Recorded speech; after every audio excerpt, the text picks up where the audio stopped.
Bine v-am găsit, dragii mei din Zodia Scorpion, oriunde v-ați afla. Bine ați venit tuturor pe canalul meu, Tarot Flor de Loto. Numele meu este Nina, pentru cei care nu mă cunosc. Și ca de obicei mă bucur să vă am alături la fiecare lectură. Atât pe dragii mei abonați, cum de asemenea și pe cei care poate sunteți pentru prima oară aici pe canal.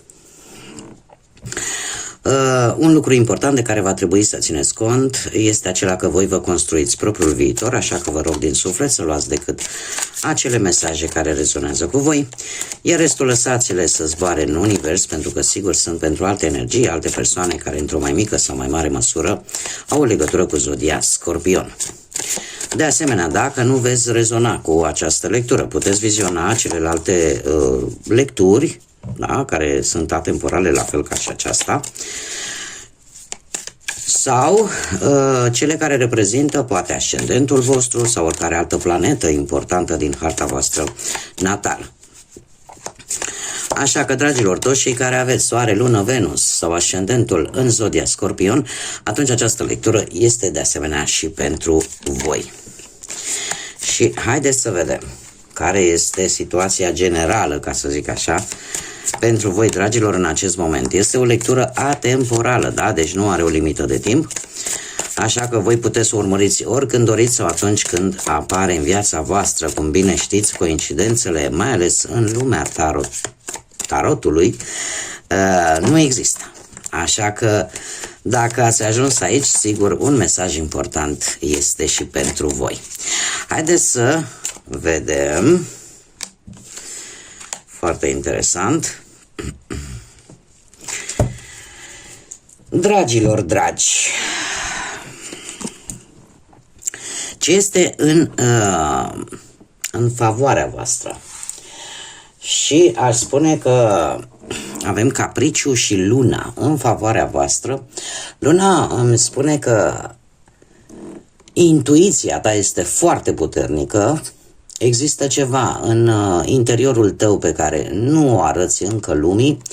Sunt lucruri pe care consider că este mai bine să le ții pentru tine și spui decât atât cât trebuie să se știe. Poate că ai un proiect, poate că ai un plan, unde nu dai toate detaliile oricărei persoane, le ții pentru tine, pentru că sunt informații importante pe care tu vrei să le folosești decât într-un moment adecvat.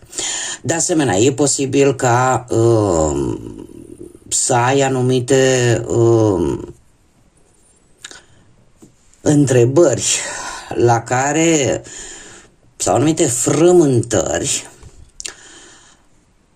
la care poți avea răspunsuri din partea unei persoane apropiate ție, unei persoane care are un caracter așa mai matern, sau pur și simplu o mamă, da? Să-ți dea răspunsurile la întrebările pe care tu le ai. Sau poate chiar voi sunteți în această postură de a fi mamă și de a avea cele mai bune răspunsuri la anumite întrebări ale celor dragi din jurul vostru. Da? Ăsta ar fi atul vostru, ăsta ar fi partea favorabilă. Ce ar putea să-și joace feste, ce ar putea să fie în contra voastră, și aici este foarte interesant, avem înțelepciunea. Înțelepciunea și planeta Jupiter. Și planeta Jupiter care vine cu... Nu știu, în ultima perioadă e posibil să nu mai fi avut așa multă încredere în voi. Să vă fi pierdut un pic din această încredere în cum să spun eu, în forța pe care tu o ai și poate că lucrul ăsta nu a făcut decât să stagnezi și să nu poți să crești, să nu poți să te dezvolți pe anumite planuri din viața ta. Sau poate să nu reușești să-ți găsești acel echilibru. Da? Și în felul ăsta poate să fi pierdut anumite șanse sau anumite oportunități. Unii dintre voi e posibil să fi făcut anumite călătorii și să nu fie ieșit exact cum v-ați fi așteptat voi. Iar ca și carte, înțelepciunea îmi spune că poate unii dintre voi nu ați fost îndeajuns de precauți sau nu ați fost destul de moderați. Și asta v-a jucat un pic contra. Poate nu ați reușit să fiți îndeajuns de disciplinați. Și în felul ăsta relațiile poate cu ceilalți sau vis-a-vis de anumite situații nu au fost tocmai cele mai bune. Sau poate nu ați abordat o anumită problemă cu mai multă înțelepciune. Iar asta e posibil să fi cauzat anumite probleme. La surpriza următoarei perioade sau concluzia, da, acestei lecturi, avem Capricornul. E posibil ca, într-adevăr, o persoană din Capricorn să aibă o anumită importanță pentru voi. Da?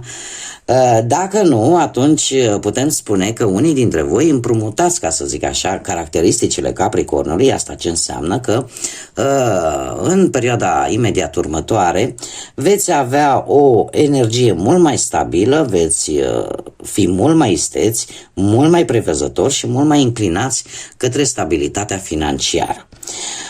Veți fi mult mai serioși și chiar dacă sunteți conștienți că poate un anumit plan pe care voi vreți să-l puneți în aplicare va dura destul de mult timp, totuși sunteți dispuși să așteptați acest timp pentru a câștiga, pentru a reuși să rezolvați o anumită situație.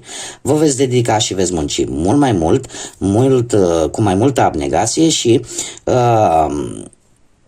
trebuie să vă mai spun un lucru. Vis-a-vis de această zodie, aveți un plan ascuns pe care nu-l spuneți nimănui și poate bine faceți că sunteți așa. De ce? Pentru că voi vreți să fiți siguri că veți reuși. Indiferent cum, vreți să fiți siguri că veți reuși.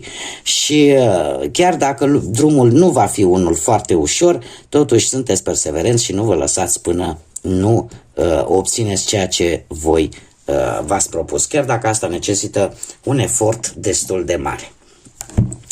Acum, haideți să vedem ce ne spune tarotul și o luăm așa pe fiecare capitol. Începem cu viața profesională pentru dragii mei din Scorpion în următoarea perioadă. Și avem un rege de cupe care îmi spune că ceva timp în urmă ai cunoscut niște îmbunătățiri la nivel de carieră, de profesie, de muncă. Sper să nu se înregistreze. Am vecinul care este o zi de sâmbătă, omul se relaxează, mai ascultă o muzică și sper să nu-mi înregistreze aparatul și în felul ăsta să mă trezesc cu YouTube-ul că îmi spune că n-am drepturi de autor. Bun. Deci, într-un trecut nu foarte îndepărtat, lucrurile au fost destul de bune, cumva ceva s-a îmbunătățit la nivelul ăsta profesional, deciziile tale au fost unele foarte echilibrate și e posibil ca pentru unii dintre voi să fie avut sprijinul unei persoane mai în vârstă pentru a vă găsi poate un job. În prezent avem Steaua. Nu știu dacă semnul vărsătorului vă spune ceva, dar există, nu știu, ori promisiuni pe care vi le face cineva, ori poate cineva vă promite că veți avansa sau că vei obține un job foarte bun. Problema este alta, lucrurile sunt bune în general în prezent, dar într-un viitor nu foarte îndepărtat apar niște conflicte, ori apare o competiție pe un anumit post, ori dacă, nu știu, avansați voi în carieră da, în momentul în care îți merge bine, apar și invidia, apar și tot felul de persoane care, tocmai din cauza invidiei, provoacă tot felul de tensiuni. Deci vor apărea așa ciocniri sau veți duce o luptă foarte aprigă pentru a reuși din punctul ăsta de vedere profesional. Pur și simplu. Haideți să vedem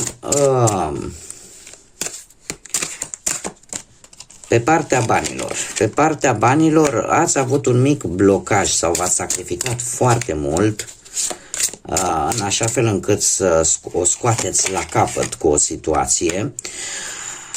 Situația în prezent. În prezent avem Luna. Nu știu dacă zodia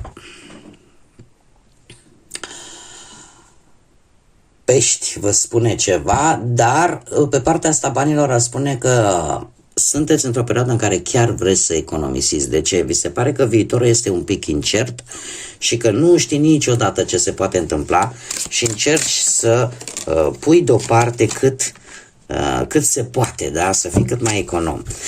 Într-un viitor apropiat, cu această regină de bâte, nu știu dacă zodiile de foc, berbec, leu, săgetător vă spun ceva, dar trebuie să vă spun că regina de bâte pe partea banilor vine cu tendința de a cheltui.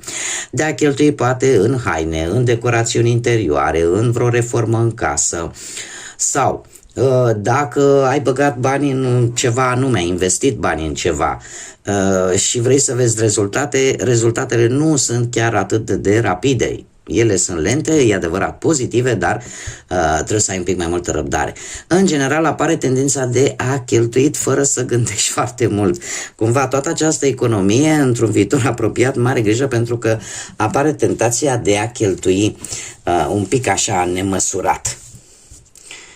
Da? Sau poate pur și simplu, uite, vrei să te ocupi un pic mai mult de aspectul tău fizic sau să faci ceva pentru tine. Și atunci ai acest impuls de a cheltui un pic mai mult decât o faci în mod normal. Haideți să vedem cu dragostea cum stați, dragilor, pe plan amoros pentru cei care sunteți într-o relație. Într-o relație, haideți să vedem.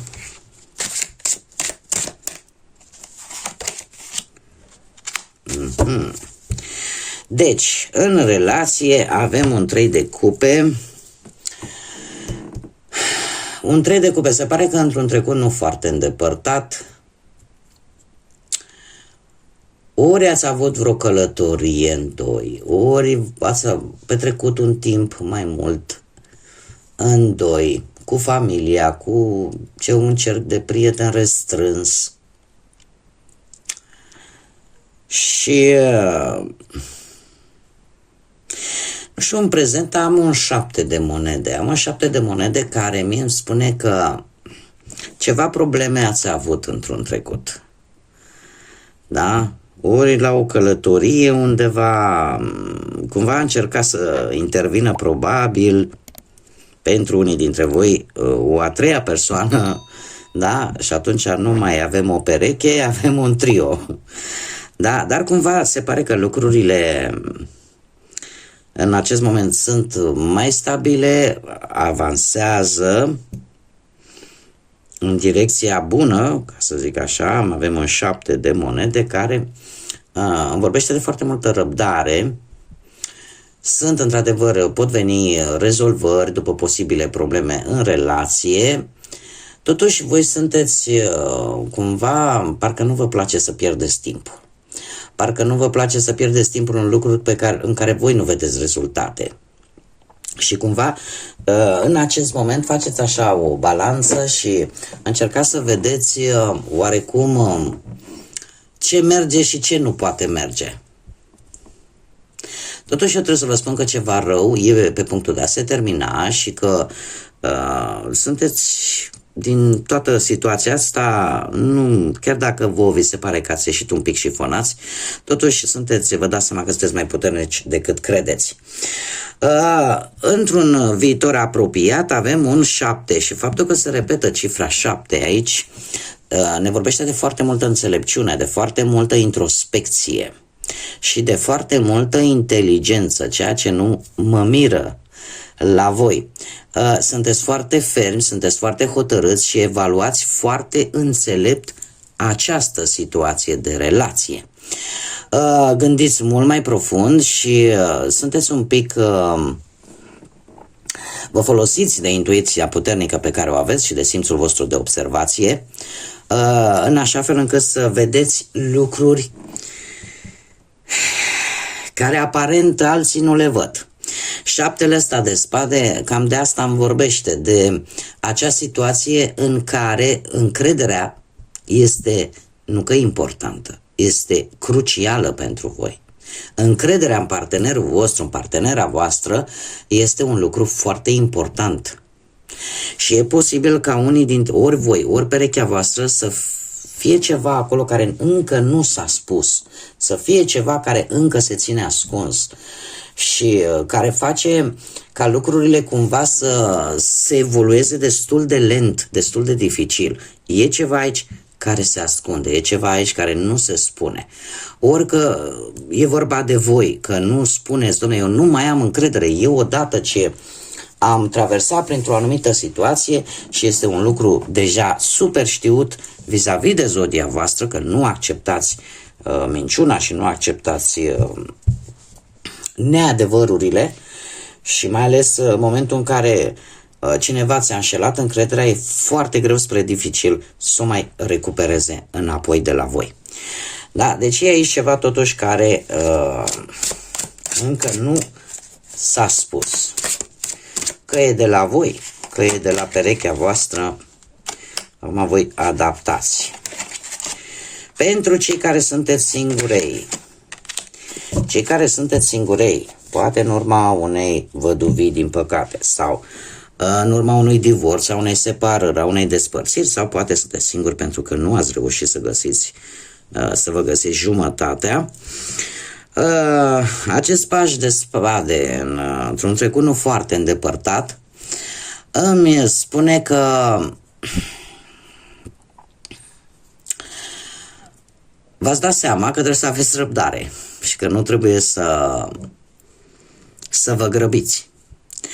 Unii dintre voi v-ați dat seama că parcă anumite lucruri, mai ales pe planul ăsta sentimental, vin atunci când trebuie și nu atunci când vă doriți voi. Pajul de spade, în general, e posibil să ne vorbească de anumite persoane foarte obositoare din viața voastră care v-a făcut să nu vă grăbiți și să spuneți, domnule, decât așa mai bine mai aștept. Nu știu, poate ați cunoscut pe cineva mai tânăr decât voi, dintr-o zodie de aer, mă scuzați, Gemeni, Balanță sau Vărsător, care v-a cam dat această idee de mai bine stau și aștept și sunt cu minte și lucrurile bune vin atunci când trebuie. În prezent avem un 6 de monede, o carte karmică,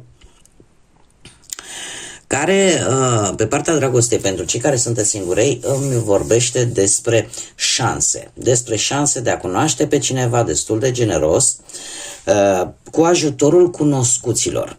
Acum, e posibil ca această persoană să aibă legătură cu trecutul vostru. Poate să fie o persoană din adolescența voastră, din tinerețea voastră, sau să fie o persoană pe care voi să nu fi văzut-o de foarte, foarte multă vreme. Totuși apare această nostalgie și repetiția numărului 6, da? Avem un 6 de monede și un 6 de cupe. Asta îmi spune că apare necesitatea de a lăsa în urmă ceva nefolositor pentru a putea construi ceva nou și apare această senzație de echilibru în ceea ce privește viața sentimentală pentru mulți dintre voi. Apare acea senzație de compasiune, de generozitate, dar în mare parte 6 de cupe pe partea asta amoroasă pentru voi, dragilor, îmi vorbește de cineva care poate apărea din trecut, vreun fost sau chiar vreo fostă, și cu care să te poți întâlni într-un eveniment cu cunoscuți comuni. Acum, dragii mei, puteți să vă gândiți, deja a ieșit una, două chiar, încă una ne mai trebuie, puteți să vă gândiți la persoana dragă vouă, la persoana voastră de interes și haideți să întrebăm cărțile să vedem ce gânduri, ce întrebări are această persoană vis-a-vis de voi. Puteți să alegeți un număr de la 1 la 3 sau pur și simplu folosiți-vă intuiția pentru a vă da seama cam care e mesajul pentru voi. Și deja avem aici două mesaje. Primul mesaj: am nevoie să-mi rețin adevăratele sentimente pentru tine. Cumva încearcă să rețină ceea ce simte pentru voi, să țină în interior, să nu le scoată la suprafață. Al doilea mesaj: mi-aș dori să fiu diferită. Și al treilea mesaj: oare se va termina vreodată? Sau oare se va schimba ceva? Da, este un semn de întrebare. Și acum, un mesaj general din grădina magică pentru voi, dragilor. Mișcă-te, acționează. Se pare că orice piatră are și mucegai, da? Are și mușchi pe ea, da? Nu e în permanență, sau nu lăsa, mai bine zis, ca mușchiul, cum se așterne pe copaci și pe pietre, nu lăsa ca obișnuința, ca practic să nu rămâi stagnant. De fapt, asta este ideea. Mișcă-te, acționează, nu rămâne blocat.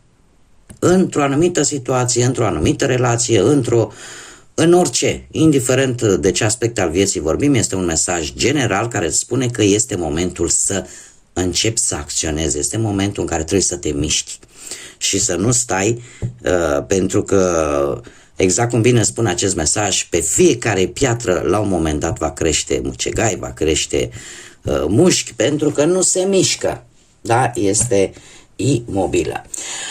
Bun, dragii mei, aceasta a fost lectura pentru voi. Eu mă bucur că v-am avut alături, vă mulțumesc tuturor pentru aportul dat în urma comentariilor, distribuirilor, like-urilor voastre. De asemenea, vă îndemn și acum să sprijiniți acest proiect numit Tarot Flor de Loto, în așa fel încât eu să pot publica pe mai departe și alte lecturi.